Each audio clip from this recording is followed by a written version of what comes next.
Então, o que é a topologia? A topologia é a forma como os vértices, os polígonos e as arestas do modelo são distribuídas ao longo da superfície desse modelo 3D. Então, e tem algumas regrinhas para a gente fazer um personagem 3D com a topologia correta. Dentre elas tem, a gente deve evitar, né, proibir, né, o uso de n-gons, que são polígonos com mais 4 lados, deve evitar ao máximo, porque isso vai dar problema na hora de animar. Você não deve usar faces triangulares. Se não for possível evitar, use o mínimo possível para o modelo não pinçar. A gente não deve deixar buracos na malha, nem vértices ou arestas soltas. Porque se você fizer isso, quando você estiver animando esse modelo, esses vértices soltos, esses arestas soltos vão se mexer e vão ficar estranhos, vão ficar feio, não vai funcionar. Outra coisa, vértices que dão origem a 5 ou mais arestas devem ser evitados, porque isso também atrapalha a topologia do modelo na hora que ele está sendo animado, ele não vai se deformar direito. E o ideal são vértices que deem origem a apenas 3 arestas. Aqui um exemplo de uma boa topologia do Brian Tyndall, americano. Vocês podem ver como os polígonos são bem distribuídos ao redor do corpo. E outra coisa, é bom vocês já atentarem aqui, áreas em que vão ser dobradas, muito dobradas, você pode ver que tem uma definição maior de polígonos. Aqui a gente tem mais polígono na região aqui do nosso cotovelo, na região do joelho, na região do calcanhar, nas mãos tem maior definição de polígonos, a cabeça também aqui não está aparecendo, mas também tem. Por quê? Porque são áreas que vão se deformar com frequência. Então é bom que você tenha uma quantidade legal de polígonos nessas áreas para que elas tenham uma movimentação mais fluida. Já áreas que quase que não dobram, por exemplo, você pode ver aqui o antebraço e a região do bíceps, não tem muita definição de polígono como tem aqui. Por quê? Porque essas áreas não dobram, a não ser que você quebre o braço. Mas numa situação normal, essas áreas não vão estar sendo dobradas em tempo real ou em animação. E o que é a retopologia? Né? A retopologia é o ato da gente reconstruir essa malha 3D com base em outra malha, em outro modelo. Por exemplo, a escultura digital. Então, atualmente, a gente usa muita retopologia para começar a fazer nossa malha, seja para animação ou para games, em cima da nossa escultura digital. Porque acontece, uma vez que a gente esculpiu todo o modelo, a gente tem a definição, a gente tem lá um personagem, ele tem a armadura, tem o rosto, o corpo dele é daquele jeito, a gente já esculpiu tudo bonitinho, tá lá, legal, tá funcionando, a silhueta tá boa. Aí você pode começar a fazer retopologia, recriar a malha 3D com base nessa escultura, fazendo essa retopologia para games ou para animação. E aí você vai planejar nessa sua topologia os edge loops, que é o que vai permitir que o seu modelo seja animado. Então, tá aqui o exemplo da retopologia, a gente reconstruindo a malha com base na escultura digital. E o que é os edge loops, né, que eu falei? Tá aqui dois exemplos de bons edge loops. O edge loop ele é uma técnica de confecção de malha 3D que diz que as arestas do modelo, suas edges, seus vértices, eles devem seguir as fibras dos músculos, formando os elos ou loops ao redor deles. Então tá aqui um exemplo para vocês entenderem. A gente tem aqui um loop para os olhos, um loop para as sobrancelhas, um loop para o nariz e para a boca, um loop da boca, um loop dos lábios. Aqui na imagem maior, vocês podem ver como existem loops ao redor dos principais grupos musculares do corpo humano. Tem essa definição maior no rosto. Você tem aqui os loops ao redor das costelas, dos seios, dos músculos aqui que definem o umbigo. Aqui um exemplo também do brasileiro, Pedro Toledo. Você tem os edge loops distribuídos no rosto da forma correta, ao redor dos olhos, ao redor da boca. Aqui a imagem do personagem que a gente vai estar construindo no nosso curso. Vocês podem ver que os loops são bem distribuídos seguindo os músculos do personagem. Aqui um close-up para vocês terem uma noção como tem o loop dos olhos, da boca.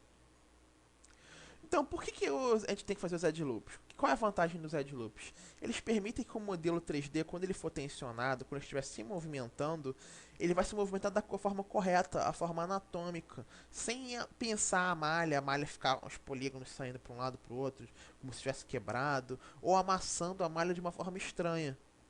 Então, pra gente saber como que a gente vai planejar esses edge loops, como a gente vai reconstruir uma malha depois de ter ela esculpida, é importante a gente conhecer a anatomia do modelo que a gente está trabalhando, né? E quais são os possíveis movimentos, onde que ele vai estar dobrando, onde vai se mexer, o que vai ser animado. Tá aqui um exemplo do Pedro Toledo também. Você tem um braço construído, um corpo, né, uma malha de um personagem para games. Quando você constrói com a topologia correta, quando ele dobra, a gente faz o tensionamento da malha, ela se comporta de uma forma similar à realidade. Por quê? Por que isso? Porque foi planejada essa topologia de acordo com a anatomia do modelo. Aqui é uma imagem, um exemplo muito bom do Brighton Down americano também. Vocês podem ver como quando a malha é construída com os edge loops, com a topologia correta, quando ela é animada através das técnicas de rigging e skinning, ela funciona de uma forma natural. Ela se tensiona de uma forma similar à realidade. Então, para isso, para vocês saberem como planejar os seus edge loops, vocês têm que saber a anatomia. Não tem para onde correr. Vocês têm que estudar anatomia. Vocês têm que saber como os músculos funcionam, como o corpo humano funciona, quais são os possíveis movimentos do corpo humano. Então, peguei essa imagem de referência de Scott Eaton, muito interessante, em que ele faz um estudo anatômico muscular com base na escultura digital. Com base na escultura clássica. Isso aqui também é uma imagem de referência do Frederic Delavier, um livro que eu vou indicar para vocês, em que você tem o corpo humano, fotografias do corpo humano desnudo, e o estudo muscular em cima dessas fotografias. Quais são os músculos que estão ali por baixo? Muito importante vocês saberem isso, para fins de modelagem de personagens. Também é um estudo que eu uso muito do Delavier, que é uma estátua grega clássica, em que ele fez todo o estudo muscular por baixo da pele daquela escultura. É muito interessante vocês saberem, e muito importante saber onde vai cada músculo, como esses músculos se comportam. Peguei esse exemplo também, que eu achei bem legal, porque nem sempre está fazendo só personagem, às vezes a gente quer fazer uma criatura. E achei legal porque fizeram um estudo anatômico de um dragão. Então você tem aqui como o dragão seria na realidade e como que seria a distribuição muscular dele, né, e a distribuição óssea. Muito interessante para vocês que querem fazer criaturas fantásticas também. Então, uma vez que os edge loops eles são indispensáveis para a gente fazer um modelo que funcione, não adianta você, o modelo é muito bonito, tá, funciona lá pra, você fez o render e tá muito bonito e legal. Tá, mas e aí? Como é que você vai animar esse modelo? A grande vantagem de se fazer as coisas em 3D, principalmente personagens, pelo menos no meu ponto de vista, eu acredito que seja esse, por isso que você faz as coisas em 3D, é para você animar, você levar aquilo ali para uma pipeline, você fazer ali uma animação para games, fazer uma animação para fins de render. Então, vocês têm que fazer os edge loops, não tem jeito. Vocês têm que planejar eles, seja lá no começo, se você for usar a técnica de modelagem poligonal, ou depois de terminar a escultura 3D através da retopologia. E para isso vocês vão ter que saber a anatomia, vão ter que estudar bastante a anatomia, seja humana ou a anatomia de animais que vocês estejam fazendo. Bem, essa é a bibliografia básica que eu recomendo, que é o livro do Delavier, o Guia de Movimento da Musculação, Abordagem Anatômica. O Stop Staring, Facial Modeling Animation Done Right, para vocês saberem como construir uma malha facial, para se fazer uma animação facial que funcione direitinho. O Anatomy for the Artist, da Sarah Simblett, muito interessante, porque ele também tem várias fotografias muito boas do corpo humano e os estudos anatômicos em cima delas. E uma abordagem prática do Scott Spencer, que é o ZBrush Digital Sculpting Human Anatomy, da Cybex, que é de 2010. Eu tenho, recomendo. CDs, DVDs e tutoriais. Vale a pena dar uma olhada em todos os DVDs do Zack Petrock. Digital Sculpt Human Anatomy, Human Anatomy Female, The Form of Anatomy, Sculpt em Face Muscular. Vale a pena vocês estudarem isso aqui.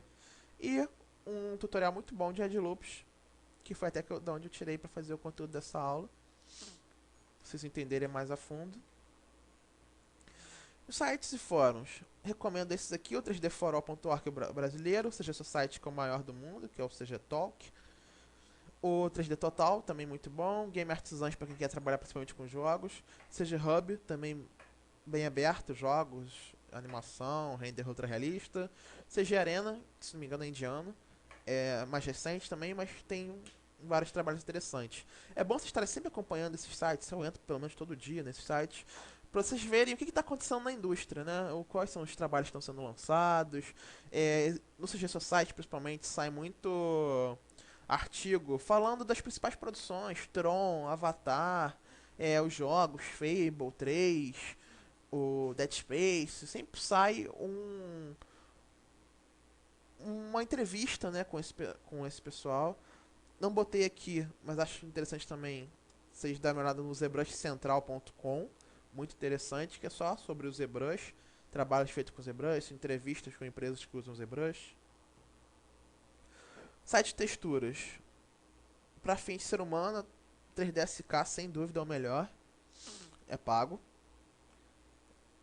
mas é o melhor para fins de texturas. freetextures.org tem as texturas grátis, bom, muito bom também. O cgtextures.com era um site, se não me engano, era brasileiro. Eu uso ele há muitos anos. E ele era de graça, hoje é pago. Você pode baixar no máximo até 15 ou 30 MB de graça. Mas as texturas dele são muito boas, o acervo dele é muito bom, as texturas têm alta definição, muito interessante. E claro, e tem vários outros, se vocês procurarem por aí na internet, várias texturas, pacotes de texturas disponíveis.